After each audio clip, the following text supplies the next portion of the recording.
Bonjour et shalom chez vous. Nous sommes le mercredi 19 mars 2025. Vous écoutez Méditons un peu avec le révérend Jean-Claude Koffi. Dans sa nouvelle série intitulée Le dessein de Dieu, l'homme de Dieu nous explique aujourd'hui comment comprendre le dessein de Dieu. Nous commençons notre méditation par le proverbe 19, 21. Il dit « Il y a dans le cœur de l'homme beaucoup de projets, mais c'est le dessein de l'Éternel qui s'accomplit. » Dans 2 Timothée 1, verset 9, il est écrit « Qui nous a sauvés et nous a adressé une sainte vocation, non à cause de nos œuvres, mais selon son propre dessein et selon la grâce qui nous a été donnée en Jésus-Christ avant les temps éternels. » Dans Romains 8, verset 28, il est écrit « Nous savons du reste que toute chose concourt au bien de ceux qui aiment Dieu, de ceux qui sont appelés selon son dessein. » Enfin, dans Actes 13, 36, il est écrit « Or, David, après avoir en son temps servi au dessein de Dieu, est mort et a été réuni à ses pairs et y a vu la corruption. » Par dessein de Dieu, il faut entendre le plan de Dieu conçu avant tout acte de création. C'est le but qui inspire et gouverne toutes les actions de Dieu hors de lui-même. Le dessein de Dieu, c'est la suprême intention de Dieu. On peut l'assimiler au projet que Dieu caresse dans son cœur et auquel il travaille inlassablement depuis l'éternité passée. Le dessein de Dieu, d'un certain point de vue, se confond à sa volonté. Tout ce que Dieu fait et permet sur la terre participe à la réalisation de ses desseins.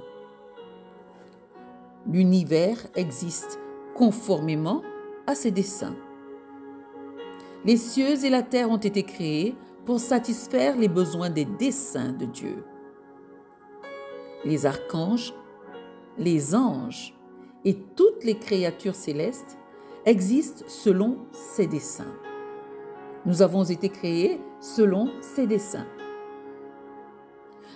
Le fait que la terre eût sombré dans le tohu-bohu, que l'humanité après sa création eût chuté, suite au péché commis, n'avait échappé au dessein de Dieu. Mais de façon précise, quel est le contenu du dessein de Dieu? Que savons-nous des desseins de Dieu? La réponse à une telle question est impossible, tant le dessein de Dieu est vaste et étendu. Ce qui sera dit n'en sera qu'une esquisse. Notre démarche consistera à évoquer le dessein de Dieu concernant les cieux, la terre et l'humanité. Au sujet des cieux et de la terre, le dessein de Dieu prévoit que les cieux et la terre d'à présent vont passer pour faire place dans l'éternité à venir à de nouveaux cieux et à une nouvelle terre. Il est écrit dans 2 Pierre 3, versets 5 à 13.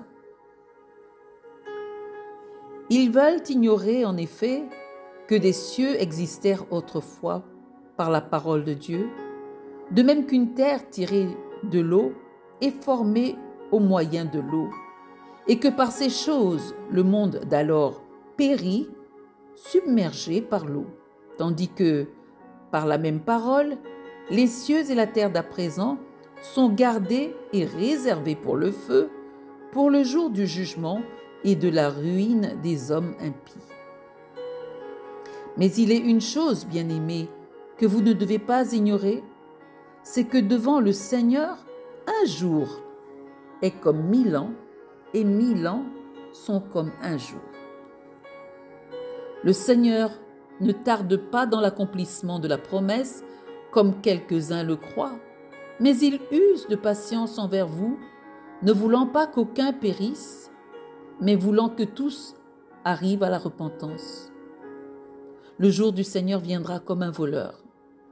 En ce jour, les cieux passeront avec fracas, les éléments embrasés se dissoudront, et la terre, avec les œuvres qu'elle renferme, sera consumée.